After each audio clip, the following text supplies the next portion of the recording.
সিজদা এই একটি শব্দের মাঝে যেন লুকিয়ে আছে বান্দা আর রবের সম্পর্কের গভীরতা। সিজদা মানে শুধু মাটিতে কপাল রাখা নয়, সিজদা মানে নিজের অহংকার ভেঙে ফেলা, নিজেকে আল্লাহর সামনে পুরোপুরি সঁপে দেয়া। একজন মানুষ যখন সিজদায় যায়, সে তখন আর রাজা, আমির, দরিদ্র বা বিখ্যাত কিছুই থাকে না।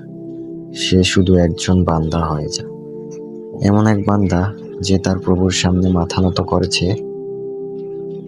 রাসূল সাল্লাল্লাহু আলাইহি ওয়াসাল্লাম বলেছেন, বান্দা যখন সিজদা করে তখন সে আল্লাহর সবচেয়ে কাছাকাছি থাকে। ভাবুন তো, কত বড় সৌভাগ্য আমরা প্রতিদিন 5 বার এমন একটি অবস্থায় যেতে পারি যেখানে দুনিয়ার সব শব্দ থেমে যায়, আর থাকে শুধু আমি আর আমার প্রভু।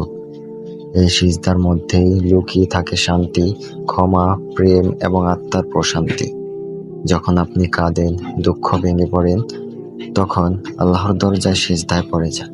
আপনার চোখের পানি ফেলুন মাটির উপর, কারণ সেই মাটি আল্লাহর জন্য ত্যাগ করা আপনার ভালোবাসার সাক্ষী হয়ে যাবে। কুরআনে আল্লাহ বলেন, সিজদা করো এবং তোমার প্রভুর নিকটবর্তী হও। এই নিকটবর্তী হওয়াটাই তো আমাদের সবচেয়ে বড় চাওয়া, তাই না? সিজদা আমাদের বদলে দিতে পারে। এটা শুধুমাত্র নামাজের অংশ নয়, এটা এক ধরনের আত্মার আরাম, একরকম আত্মিক সংযোগ। আর যখন আমরা সেই সিজদা ভুলে যাই, তখন দুনিয়া আমাদের ওজন দেয় আর আমরা ক্লান্ত হয়ে যাই। সুতরাং ফিরে আসুন, আবার সিজদায় মাথা রাখুন, আবার আল্লাহকে বলুন, হে রব, আমি ক্লান্ত, আমাকে কাছে টেনে নাও। সিজদায় পরে যে চোখ কাঁদে, আল্লাহ সেই চোখকে দোজখের আগুন থেকে হেফাজত করে। সিজদা করো, কারণ তুমি একজন বান্দা। সিজদা এটা কেবল মাথা নিচু করার নাম নয়, এটা আত্মা জমিনে রেখে আকাশ ছোঁয়ার নাম। এটা আমাদের অহংকার ভেঙে আমাদের বান্দা বানিয়ে দেয়।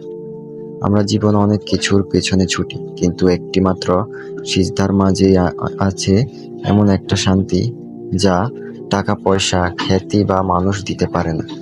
তাই ফিরে আসো, আবার সিজদায় মাথা রাখো, আবার বলো, হে আল্লাহ, আমি তোমারই বান্দা, আমাকে তুমি ক্ষমা করো, আমাকে তুমি আপন করে নাও। সিজদা করো, কারণ এই সিজদা তোমার গন্তব্যের প্রথম ধাপ। জান্নাতের পথ এখান থেকেই শুরু হয়।